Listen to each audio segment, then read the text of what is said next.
નમસ્કાર વિદ્યાર્થી મિત્રો, ધોરણ 11 સંસ્કૃતમાં આજે આપણે 10મું પદ્ય અનેકાર્થ સપ્તકમ તેના વિશે અભ્યાસ કરીશું. આપણે શીર્ષકનો અર્થ જોઈએ. અનેકાર્થ સપ્તકમ. અનેકાર્થ એટલે કે અનેક અર્થોવાળા. સપ્તકમ એટલે 7નો સમૂહ. અહીંયા આ પદ્યની અંદર 7 શ્લોકો આપેલા છે, એટલે એનો અર્થ આપણે એ રીતે લઈશું કે અનેક અર્થોવાળા 7 શ્લોકો અથવા તો 7 શ્લોકોનો સમૂહ. તો અહીંયા આ પદ્યને આપણે ભણીએ એ પહેલાં એમાં જોઈએ તો કે સંસ્કૃત જગતની અંદર એક લોકોક્તિ પ્રસિદ્ધ છે. જે લોકોક્તિ છે, અષ્ટાધ્યાયી જગન્માતા અમરકોશ જગત પિતા. એનો અર્થ થશે કે અષ્ટાધ્યાયી એ જગતની માતા છે અને અમરકોશ એ જગતનો પિતા છે. અહીંયા 2 ગ્રંથોની વાત કરવામાં આવી. એક છે અષ્ટાધ્યાયી અને બીજો છે અમરકોશ. તો કે અષ્ટાધ્યાયી એ વ્યાકરણનો ગ્રંથ છે અને અમરકોશ એ કોશ ગ્રંથ છે. તો એવું કહેવાય કે સંસ્કૃત ભાષાનું શિક્ષણ મેળવવું હોય તો સંસ્કૃત ભાષા શિક્ષણરૂપ જગતમાં જે કંઈ જોડાયું હોય તેને માટે અષ્ટાધ્યાયી એ માતાની જેમ અને અમરકોશ એ પિતાની જેમ સહાયક બની રહે છે. એટલે કે સંસ્કૃત ભાષાનું શિક્ષણ આપણે જો મેળવવું હોય તો એના માટે આ 2 ગ્રંથો અષ્ટાધ્યાયી અને અમરકોશ એ બંને ખૂબ અગત્યના છે. એને અષ્ટાધ્યાયી એ વ્યાકરણનો ગ્રંથ હોવાથી એ સંસ્કૃત ભાષાના બંધારણને સમજવા માટે જરૂરી છે અને શબ્દોના વિભિન્ન અર્થને સમજવા માટે જે કોશ ગ્રંથ છે એવો આ અમરકોશ ગ્રંથ જરૂરી છે. પ્રાચીન પરંપરામાં સંસ્કૃત શિક્ષણનો પ્રારંભ આ બંને ગ્રંથોના અધ્યયનથી થતો હતો. વ્યાકરણ ભાષાના બંધારણનો સર્વગ્રાહી ખ્યાલ આપે છે, જ્યારે કોશ તો માત્ર શબ્દના પ્રાસંગિક અર્થનો ખ્યાલ કરાવે છે. આ સ્થિતિમાં સંસ્કૃત ભાષા શિક્ષણમાં વ્યાકરણના અધ્યયનની વ્યાપકતા હોય એ સ્વાભાવિક જ છે, છતાં ક્યારેક કોષશાસ્ત્રનું અધ્યયન પણ પ્રાસંગિક બની રહે છે. એટલે કે કોઈ પણ ભાષાને સમજવી હોય તેના માટે વ્યાકરણ એ ભાષાના બંધારણને સમજવા માટે વ્યાકરણ જરૂરી છે. વ્યાકરણ આવડતું હોય તો જ આપણે ભાષાના બંધારણને સારી રીતે ઓળખી શકીએ છીએ અને સમજી શકીએ છીએ. અને કોષ જે છે એ શબ્દોનો એના પ્રાસંગિક એનો અર્થ આપે છે. એટલે બંનેમાં જો જોવા જઈએ તો મુખ્ય આમ તો વ્યાકરણના અધ્યયનની જરૂરિયાત વધારે હોય, પણ તેમ છતાં આ જે કોશ ગ્રંથો છે એ પણ એટલા જ મહત્ત્વના બની રહે છે. અને એ માટે જો આપણે આ પદ્યની અંદર જોઈએ તો પ્રસ્તુત પાઠમાં જે શ્લોકો 7 આપ્યા છે એમાં પ્રથમ 4 પદ્ય એ આચાર્ય હેમચંદ્ર વિરચિત અનેકાર્થ સંગ્રહ, હેમચંદ્રાચાર્ય આપણે કહીએ છીએ એમનો ગ્રંથ અનેકાર્થ સંગ્રહ એ પણ કોશ ગ્રંથ છે. પછી બીજો છે એટલે કે 4 શ્લોકો આ હેમચંદ્રાચાર્ય વિરચિત અનેકાર્થ સંગ્રહમાંથી લીધેલા છે. 5મો અને 6ઠ્ઠું જે શ્લોક છે એ અમરસિંહ રચિત અમરકોશમાંથી લીધેલો છે અને 7મો શ્લોક જે છે તે ભટ્ટમલ રચિત આખ્યાત ચંદ્રિકામાંથી લીધેલો છે. એટલે અહીંયા 3 ગ્રંથોની વાત આ પદ્યમાં આવી. એક અનેકાર્થ સંગ્રહ જેના રચયિતા હેમચંદ્રાચાર્ય, અમરકોશ જેના રચયિતા અમરસિંહ અને આખ્યાત ચંદ્રિકા ગ્રંથ જેના રચયિતા ભટ્ટમલ. તો આ 3 ગ્રંથોમાંથી અહીંયા જુદા જુદા જે શ્લોક લખેલા છે તે આપણે ભણવાના છે.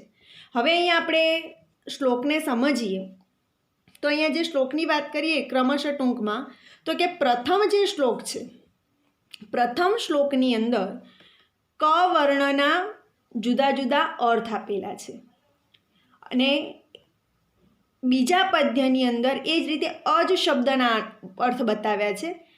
ત્યાર પછી ત્રીજો જે શ્લોક છે એની અંદર લિંગ પરિવર્તન થાય, પુલ્લિંગ, સ્ત્રીલિંગ કે નપુંસકલિંગ થાય તો પણ એ શબ્દનો અર્થ બદલાઈ જાય છે. એટલે લિંગ પરિવર્તનથી થતા અર્થ પરિવર્તનના ઉદાહરણ આપેલા છે.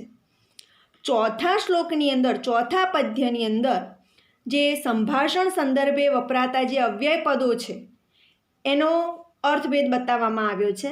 એના પછી 5મા અને 6ઠ્ઠા શ્લોકની અંદર ભૂમિ એટલે કે ધરતી માટેના જુદા જુદા નામ આપેલા છે. અહીંયા પ્રસ્તાવનાની અંદર ભલે 21 નામોની વાત કરી છે, પણ વાસ્તવમાં આપણે ટોટલ જોઈએ તો 27 નામો અહીંયા આપેલા છે.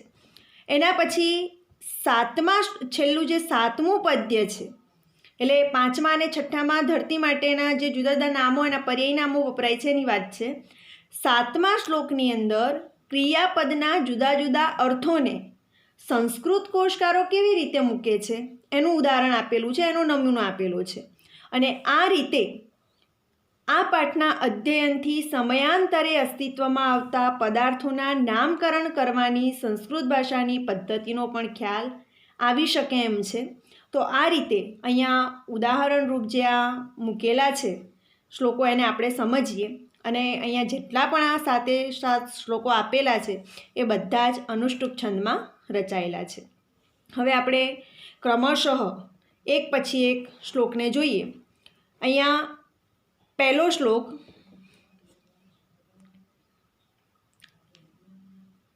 શ્લોક છે, કો બ્રહ્મણ્યાત્મની રવૌ મયુરે અગ્નૌ યમે નીલે કમ શીર્ષેપ્સુ સુખે ચૈવ યુજ્યતે લોક વેદયોઃ. આપણે શબ્દને છૂટો પાડીએ, સંધિયુક્ત શબ્દ છે એને. કો બ્રહ્મણ્યાત્મની, કો તો અહીંયા કહ થઈ જશે, કહ બ્રહ્મણી આત્મની, કહ બ્રહ્મણી આત્મની, રવૌ મયુરે જ્ઞૌ તો મયુરે અગ્નૌ, યમે નીલે યમે અનિલે, કમ શીર્ષેપ્સુ કમ શીર્ષે અપ્સુ, કમ શીર્ષે અપ્સુ, સુખે ચૈવ ચ એવ યુજ્યતે લોકવેદયોઃ. તો અહીંયા કહ શબ્દની વાત કરીએ. અહીંયા પહેલી જે લીટી છે એમાં કો એટલે કે છૂટો પાડીએ તો અહીંયા થાય છે કહ, અને બીજામાં આપ્યું છે કમ એટલે કમ થશે. આ બે એક જ વર્ણ છે, ક વર્ણ છે, પણ કહ શબ્દ એ પુલ્લિંગ છે અને કમ શબ્દ એ નપુંસકલિંગ છે. તો આ બંને શબ્દના આપણે અર્થ જોઈએ જુદા જુદા. તો અહીં કહ્યું છે કે કૌ, કો એટલે કે કહ બ્રહ્મણી આત્મની રવૌ મયુરે અગ્નૌ યમે અનિલે. અહીંયા જે આ શબ્દો આપેલા છે બધા સપ્તમી વિભક્તિમાં વપરાયેલા છે. તો બ્રહ્મણીનો અર્થ લઈશું બ્રહ્માના અર્થમાં, બ્રહ્મણી એટલે બ્રહ્માના અર્થમાં, આત્મની આત્માના અર્થમાં, રવૌ એટલે રવિ શબ્દ છે, એનું સપ્તમીનું રૂપ છે, સપ્તમી એકવચનનું રવૌ. તો રવૌ એટલે કે રવિ સૂર્યના અર્થમાં, મયુરે એટલે મયુર મોરના અર્થમાં, અગ્નૌ એટલે કે અગ્નિના અર્થમાં, યમના અર્થમાં, અને અનિલ એટલે વાયુના અર્થમાં, યુજ્યતે વપરાય છે, પ્રયોજાય છે. ફરી પહેલી લીટી જોઈએ તો કહ એટલે કે ક આપણે ગુજરાતીમાં લખીશું કે ક પુલ્લિંગ શબ્દ, કહ છે એના ઉપરથી ખબર પડે છે કે ક એ પુલ્લિંગ શબ્દ છે. તો ક એવો પુલ્લિંગ શબ્દ બ્રહ્માના અર્થમાં, આત્માના અર્થમાં, સૂર્યના અર્થમાં, મોરના અર્થમાં, અગ્નિના અર્થમાં, યમના અર્થમાં અને વાયુના અર્થમાં વપરાય છે. હવે બીજી લીટી જોઈએ કમ. તો કમ એટલે ખબર પડે છે કે કમ એટલે નપુંસકલિંગ શબ્દ છે. તો અહીંયા શું થશે, ક એવો નપુંસકલિંગ શબ્દ, ક એવો નપુંસકલિંગ શબ્દ અથવા તો કમ એ નપુંસકલિંગ શબ્દ શીર્ષ એટલે મસ્તકના અર્થમાં, અપ એટલે પાણીના અર્થમાં, સુખે ચ એવ ચ આગળ લઈ લો, અને સુખે એટલે કે સુખના અર્થમાં, યુજ્યતે એટલે વપરાય છે અથવા તો પ્રયોજાય છે. લોકવેદયોનો અર્થ લઈશું લૌકિક સંસ્કૃત અને વેદ એટલે કે વૈદિક સંસ્કૃત. લૌકિક અને વૈદિક સંસ્કૃતમાં વપરાય છે. ફરીથી આપણે આખા શ્લોકનો અનુવાદ જોઈએ. ક એવો પુલ્લિંગ શબ્દ બ્રહ્માના અર્થમાં, આત્માના અર્થમાં, સૂર્યના અર્થમાં, મોરના અર્થમાં, અગ્નિના અર્થમાં, યમના અર્થમાં, વાયુના અર્થમાં, અને કમ એવો નપુંસકલિંગ શબ્દ મસ્તકના અર્થમાં, પાણીના અર્થમાં અને સુખના અર્થમાં લૌકિક અને વૈદિક સંસ્કૃતમાં પ્રયોજાય છે. અહીંયા આપણે આ શ્લોકની અંદર જોયું કે જે ક શબ્દ છે એ ક શબ્દની અનેકાર્થતા બતાવવામાં આવી કે સંસ્કૃત ભાષામાં એવું કહેવાય કે જેટલા પણ વર્ણો છે, જેટલા પણ અક્ષર છે, જેટલા પણ વર્ણ છે, તે બધા જ વર્ણ એ કોઈક ને કોઈક સ્વતંત્ર અર્થ ધરાવે છે અને આ અર્થમાં એ જે શબ્દો છે વપરાતા પણ રહે છે. તો જે અર્થમાં તેમનો પ્રયોગ થાય છે એ અર્થોને નિર્દેશ કરનારા, એને બતાવનારા જે શબ્દકોશો છે એ પણ સંસ્કૃત ભાષામાં છે. તો સંસ્કૃત ભાષાની અંદર આપણે જોઈએ તો આવી કાવ્ય રચનાઓ પણ મળે છે કે જેમાં કોઈ એક જ વર્ણનો પ્રયોગ કરવામાં આવ્યો હોય અને એની પદ્યની રચના કરવામાં આવી હોય. તો અહીંયા સંસ્કૃત ભાષાની જે અનેક વિશેષતાઓ છે એમાંની એક વિશેષતા એ કે એ જે પણ વર્ણ આપ્યો હોય છે એ વર્ણ એક જ વર્ણનો પ્રયોગ કરવામાં આવે અને એના આધારે પદ્ય કે શ્લોકની રચના કરવામાં આવતી હોય. એ આપણે જોઈએ કે અહીંયા જો ઉદાહરણ રૂપ આપ્યું કે ક શબ્દ છે તો ક વર્ણ એક જ છે પણ એને પુલ્લિંગમાં વાપરીએ કે કહ, તો આ કહ એવો પુલ્લિંગ શબ્દ પણ અનેક શબ્દોના અર્થ આપે છે. જે અહીંયા આપણે આપ્યા બ્રહ્મા, આત્મા, સૂર્ય, મોર, અગ્નિ, યમ અને અનિલ એટલે કે વાયુ. એ જ રીતે કમ એવો નપુંસકલિંગ શબ્દનો પ્રયોગ કરીએ તો એ મસ્તક, પાણી અને સુખના અર્થમાં વપરાય છે. એટલે શબ્દ એક જ છે, વર્ણ એક જ છે, શબ્દ એક જ છે, માત્ર લિંગ બદલીએ તો પણ એ એક શબ્દના અનેક અર્થ આપણને જોવા મળે છે. તો આ સંસ્કૃત ભાષાની એક વિશેષતા બતાવવામાં આવી છે. ફરી આપણે એકવાર એનો અનુવાદ જોઈ અને આગળ જોઈએ કે ક શબ્દ, ક એ પુલ્લિંગ શબ્દ બ્રહ્માના અર્થમાં, આત્માના અર્થમાં, સૂર્યના અર્થમાં, મોરના અર્થમાં, અગ્નિના અર્થમાં, યમના અર્થમાં અને વાયુના અર્થમાં, અને કમ એવો નપુંસકલિંગ શબ્દ મસ્તકના અર્થમાં, પાણીના અર્થમાં અને સુખના અર્થમાં લૌકિક અને વૈદિક સંસ્કૃતમાં પ્રયોજાય છે. એના પછીનો એ જ પ્રમાણે બીજો શ્લોક આપેલો છે એ આપણે જોઈએ. બીજા શ્લોકમાં કહ્યું છે અજશ્છાગે હરે વિષ્ણુ રઘુજે વેદસી સ્મરે અબ્જો ધન્વંતરો ચંદ્રે શંખેબ્જમ પદ્મ સંખ્યયોઃ. અહીંયા પણ સંધિ છૂટી પાડીએ તો અજહ છાગે હરે વિષ્ણુ રઘુજે વેદસી સ્મરે.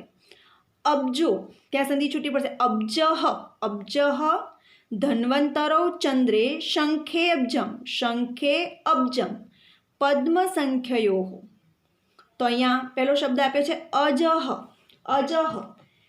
એનો અર્થ થશે અજહ એટલે કે અજ. હવે અજહ એ શબ્દ પાછળ વિસર્ગ આવે છે એટલે સમજીએ કે અજહ એ કહ જેવું થયું એટલે પુલ્લિંગ શબ્દ છે. તો આપણે એનો અર્થ લઈશું કે અજ એવો પુલ્લિંગ શબ્દ. છાગે એટલે કે બકરું, બકરાના અર્થમાં. હર એટલે કે શિવના અર્થમાં.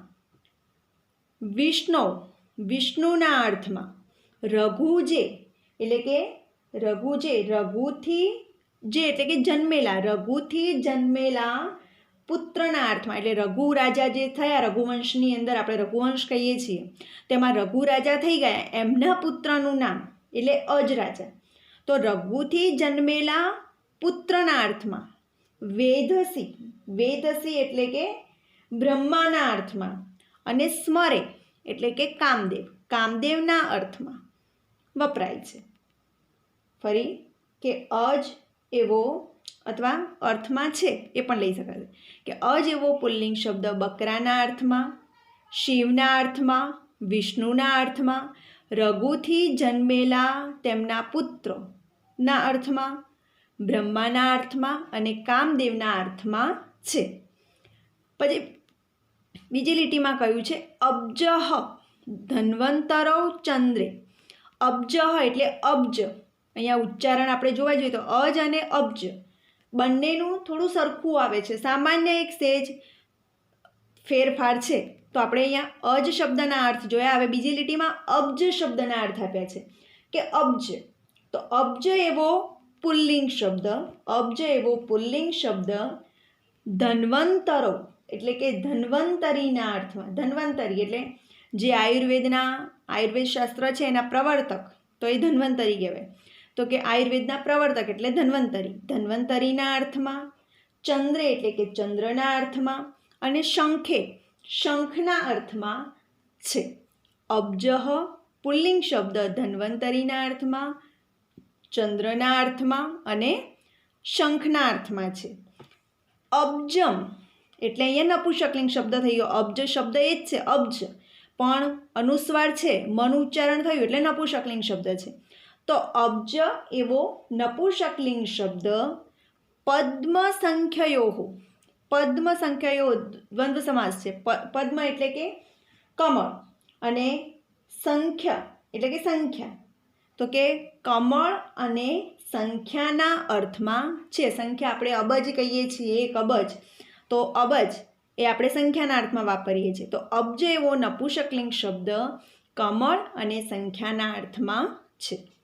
ફરી આપણે જોઈએ કે અજ એવો પુલ્લિંગ શબ્દ બકરાના અર્થમાં, શિવના અર્થમાં, વિષ્ણુના અર્થમાં, રઘુથી જન્મેલા પુત્રના અર્થમાં, બ્રહ્માના અર્થમાં અને કામદેવના અર્થમાં છે. અબ્જહ એવો પુલ્લિંગ શબ્દ ધન્વંતરીના અર્થમાં, ચંદ્રના અર્થમાં અને શંખના અર્થમાં છે. અબ્જ એવો નપુંસકલિંગ શબ્દ કમળ અને સંખ્યાના અર્થમાં છે. તો અહીંયા પણ આપણે જોયું પહેલાં શ્લોકની જેમ કે અહીંયા જે શબ્દ આપ્યો છે અજ શબ્દ, તો અજ શબ્દના જુદા જુદા અર્થ આપ્યા. પછી બીજી લીટીમાં બીજી પંક્તિની અંદર અબ્જ શબ્દના જુદા જુદા અર્થ આપ્યા. તો અહીંયા ભાષામાં જે આ બધા નામપદો વપરાય છે, જે નામ વપરાય છે એના 4 પ્રકાર માનવામાં આવે છે: યૌગિક, રૂઢ, યોગારૂઢ અને યાદૃચ્છિક. આ જે પ્રકારો છે એ એમના અર્થને નક્કી કરવામાં મહત્વનો ભાગ ભજવે છે.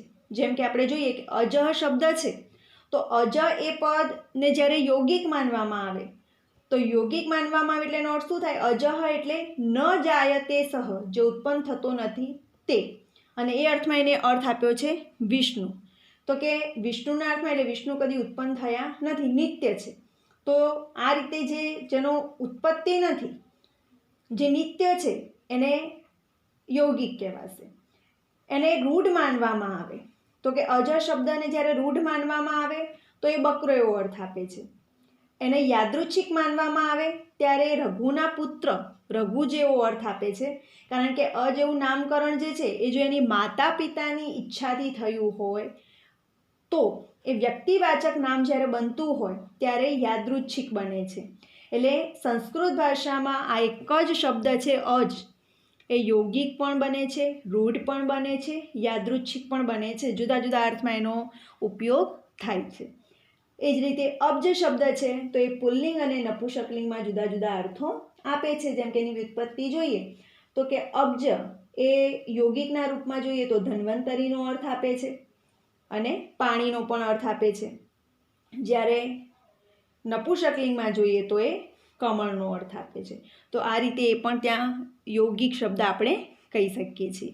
ફરી એકવાર આપણે એનો અર્થ જોઈએ કે અજહ એવો પુલ્લિંગ શબ્દ બકરાના અર્થમાં, શિવના અર્થમાં, વિષ્ણુના અર્થમાં, રઘુથી જન્મેલા પુત્રના અર્થમાં, બ્રહ્માના અર્થમાં અને કામદેવના અર્થમાં છે.